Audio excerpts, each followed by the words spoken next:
안녕하세요, 박민수 원장입니다.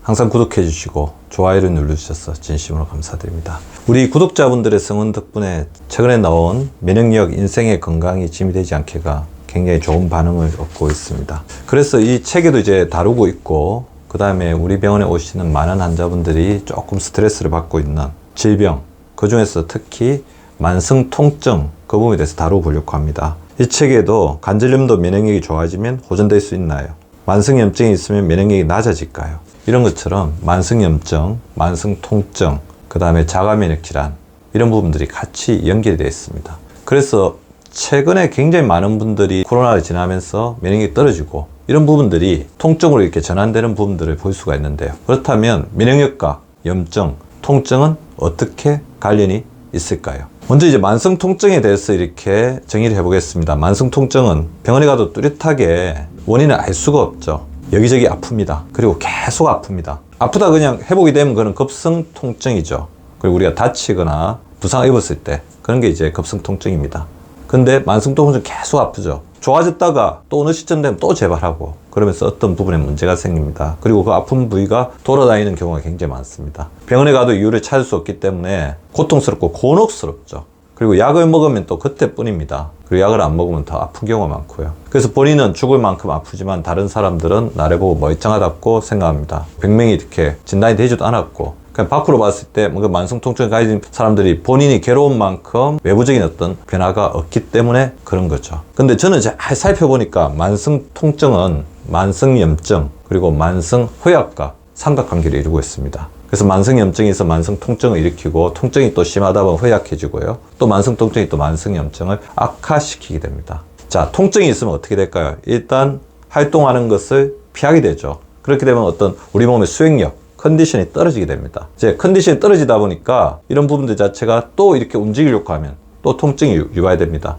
근데 이 통증이 또 밤에 잠자는 것까지도 이렇게 방해를 하죠. 수면의 질이 좋지를 못하고 불면증도 일으킵니다. 그래서 작은 통증에도 예민하게 반응이 되는, 그러니까 통증 역치가 낮아지는 증상이 됩니다. 그래서 통증이 더 심해지는 거죠.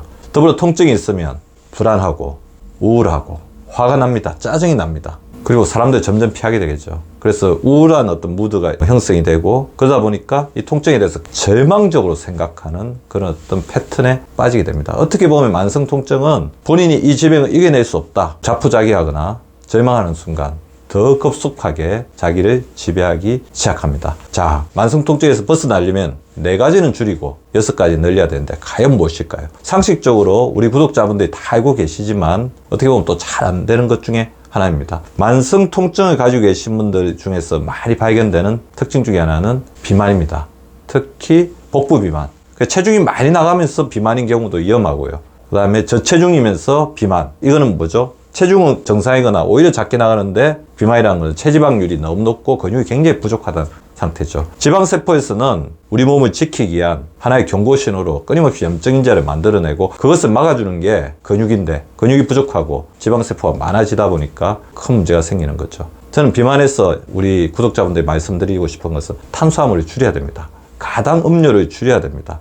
그래서 항상 제가 거꾸로 식사법, 채소, 고기, 밥, 채소, 고기, 밥 이렇게 하면서 밥은 약간 모자란 듯이, 탄수화물은 약간 모자란 듯이 드시라고 하는 게 바로 그겁니다. 그리고 줄여야 될 것, 두 번째, 한 자세로 오래 있는 것입니다. 그리고 자세가 구부정하거나 잘못된 자세, 다리 꼬고 앉다든지 굉장히 불편한 자세로 있으면 안 됩니다. 그렇게 되면 우리 지켜줘야 될 근육이 오히려 경직되고 혈액순환이 안 되면서 근육 자체가 염증, 독이 되는 거죠. 반대로 또 줄여야 될 거 하나 더 있죠. 무리한 운동. 운동이 너무 무리해도 그게 활성산소를 발생시키고 코티졸의 온상이 됩니다. 스트레스 호르몬의 온상이 되는 거죠. 무리한 운동과 더불어 또 주의해야 될 게 과로입니다. 그래서 운동이 너무 과하신 분들, 그리고 체력이 떨어진데 이게 자기 의욕만 앞서서 운동을 많이 하게 되면 그것 자체가 오히려 염증의 원인, 통증의 원인이 될 수가 있어요. 조금 운동의 강도를 줄인 것도 굉장히 필요할 것 같고요. 체력이 떨어졌을 때는 체력을 회복하는 게 더 우선이거든요. 과로하고 있다면 일의 양을 줄이는 것도 필요합니다. 그리고 줄여야 될 것 가장 중요한 건 저는 그거라고 생각해요. 통증에 대한 강박과 절망적인 생각. 통증을 너무 많이 생각하는 것도 좋지 않습니다. 만성 통증을 가지고 계신 분들 보면 하루 종일 통증에 대해서만 생각을 하고 계시거든요. 그래서 통증에서 약간 벗어나는 것, 통증을 무시하는 것도 굉장히 필요할 것 같아요.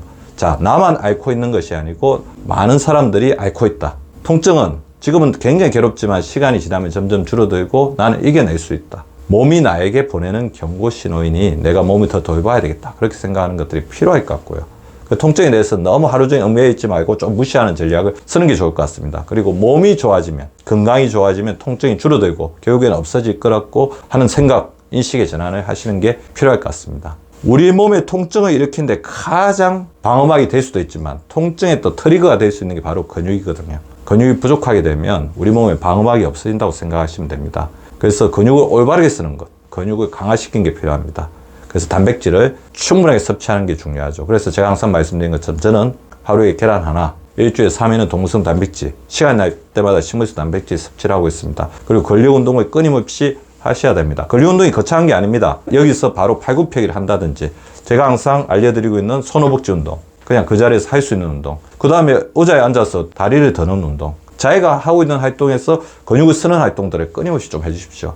우리가 모니터를 보는 순간, 스마트폰에 빠져있는 순간, 가만히 있는 순간 우리가 어떻게 보면 근육을 키울 수 있는 시간보다는 근육을 움츠러들게 하고 있는 활동들을 너무 많이 하고 있는 것 같아요. 두 번째, 염증은 결국에는 장을 통해서 들어옵니다. 그래서 장의 방어 능력, 그래서 장누수증후군을 예방하는 게 굉장히 중요하죠. 결국 이제 장을 지키는 가장 중요한 파트너는 유산균의 가장 중요한 동지죠. 채소와 껍질째 먹는 과일입니다. 하루에 한 번이라도 제대로 드시고 계신지 한번 돌아보시기 바라고요. 염증은 이제 밤에 자는 동안 줄어들고 밤에 자는 동안 우리가 충분하게 질 좋은 수면을 하게 되면 통증이 줄어들게 됩니다. 하루 7시간을 반드시 주무시도록 하는 게 좋을 것 같고요. 주무시기 전에 제가 항상 강조드리는 거 있죠. 밤에 자기 전에는 모든 불빛과 소음을 완벽하게 제거하시고 스마트폰 같은 경우에도 파우치나 바구니 같은 데 넣어서 빛을 완전히 제거해 주십시오. 그리고 활동량이 중요하죠. 부드럽게 걸어야 됩니다. 그래서 제가 이제 계란 구르듯이 걸으라고 했죠. 하루 7,000보는 걸어주는 게 중요하고요. 이렇게 걸을 때 림프순환도 잘 되고 혈액순환도 잘 되고 근육도 자연스럽게 풀리고 우리 머리에 있는 신경전달 물질도 더욱더 활성화되게 됩니다. 미토콘드리아를 살리는 영양소, 우리 근육이나 관절이나 세포에 에너지가 떨어지게 되면 그 자체가 무리가 되고 그러다 보면 염증이 생기고 통증이 생기거든요. 그래서 미토콘드리아 대사에 도움이 되는 영양소를 잘 드시는 게 중요할 것 같은데 저는 몇 가지 추천해 드리자면 만성 통증이 있으신 분들은 비타민 B, 이제 근육과 우리 몸의 혈액순환을 돌리는 데 있어서 굉장히 중요한 영양소이죠. 마그네슘은 긴장을 풀어주죠. 우리 몸의 염증을 줄여주고 우리 몸의 에너지 대사가 돌아가는 데 굉장히 중요한 역할을 하게 됩니다. 코엔자임 Q10 같은 경우가 또 미토콘드리아 대사에 굉장히 도움을 줄 수가 있을 것 같고요. 최근에 제가 또 보니까 아르기닌이라는 영양소도 굉장히 도움이 될 것 같아요. 혈액순환을 원활하게 하고 혈관을 부드럽게 확장시켜주고 성장 호르몬 재료가 되면서 도움을 주는 그런 재료가 될 수가 있으니까 이런 미토콘드리아 대사에 도움이 되는 영양소를 좀 드셔 볼 수 있을 것 같고요. 결국 통증과 염증은 우리 세포가 건조해지고 불타고 있다는 겁니다. 저희 병원을 찾고 있는 그리고 제가 주변에서 만나는 많은 분들이 만성 탈수 상태에 시달리고 있습니다. 아마 우리나라 국민 10명 중에서 9명은 만성 탈수가 아닐까 생각이 되는데요. 물을 하루 2리터. 제가 항상 강조드리죠. 그러니까 아침에 일어나자마자 한 잔. 그 다음에 우리가 일하러 나가거나 일과를 시작하려고 하면 시작하기 전에 한 잔. 그 다음에 일터에 도착해서 한 잔. 오전에 한 잔. 오후에 한 잔, 그 다음에 집으로 출발하기 전에 한 잔, 그 다음에 집에 도착해서 한 잔, 그 다음에 9시 전에 한 잔. 대략 8잔 정도를, 이거는 내가 매일 지켜야 되는 물, 건장 섭취량을 생각하고 알람을 맞춰놓고 드시는 것도 바람직할 것 같습니다. 소면 색깔이 맑고 투명하게 놓일 때까지 수분 섭취를 해주시기 바랍니다. 오늘은 만성 통증에서 벗어나려면 4가지는 줄이고 6가지는 늘리라. 그래서 만성 통증의 실체를 우리가 잘 알아서 우리의 건강이 점점 좋아지면 만성 통증을 우리가 물리칠 수 있다는 그런 확신을 가지고 만성 통증과의 싸움에서 반드시 승리하는 우리 구독자분들 되시기 바랍니다. 오늘도 시청해 주셔서 감사드립니다. 유쾌한 하루, 건강한 하루 보내시기 바랍니다.